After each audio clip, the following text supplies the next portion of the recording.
First on the news at 5, we're learning some new details about that scary moment at the Capitol yesterday. The U.S. Capitol Police evacuated the building after they spotted a low-flying plane near restricted airspace. Well, it turns out this was all a big misunderstanding. That plane was part of a planned parachute landing at last night's Nats game. We talked at length about this yesterday before it happened. Yeah, I'm Leslie Foster. And I'm Lorenzo Hall. You know, a lot of questions and finger pointing, of course, over this incident today. And our team is tracking the fallout tonight. Our Charlotte McBride is live at Nats Park, but we begin with our chief investigative reporter, Eric Flack, getting answers. And Flack, we are really hearing from everybody, the FAA, the Army, U.S. Capitol Police. A busy day, Zoe, with a lot of different agencies giving their side of the story. In response to our questions, statements were coming into our newsroom one after the other throughout the day.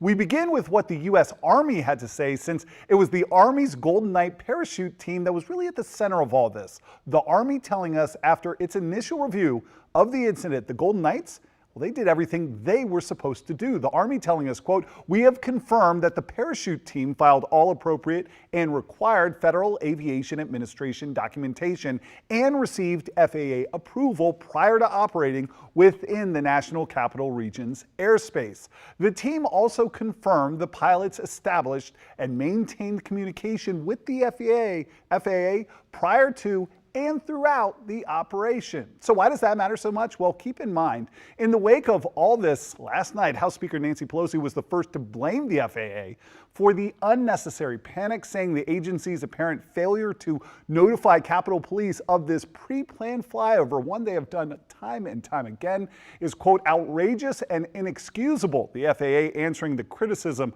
with a short statement of its own today, saying it takes its role in protecting the national airspace seriously and will conduct a thorough review and expeditious review of the events. We know our actions affect others, especially in our nation's capital region, and we must communicate early and often with our law enforcement partners. Meanwhile, today, the much maligned and scrutinized U.S. Capitol Police putting out its version of events, explaining why it acted so quickly.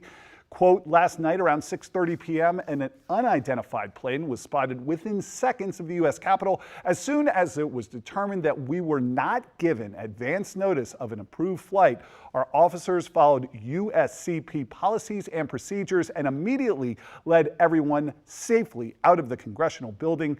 Seconds matter. Guys, U.S. Capitol Police called the decision to evacuate the Capitol a split-second decision, and one they did not take lightly. Back to you guys. Yeah, I still find it remarkable that we talked about that plane show at length yesterday, and no one at the Capitol knew. Somebody really dropped a ball there, and this will not be the last that we hear about this for sure. We're going to bring in Charlotte McBride. Charlotte, you spoke to dozens of people on the Hill today. You're live from Nats Park, and I remember when we were talking about the excitement around what was going to happen at the game. What are people saying to you tonight?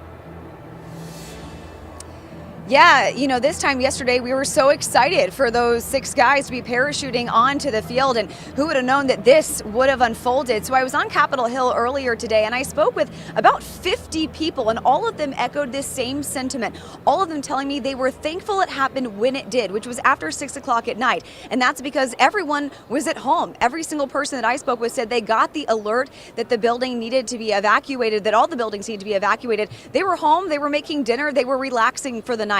And then I also spoke with people who live around there, and they said the same thing. They were inside their homes at the time, so they weren't really affected by all of this.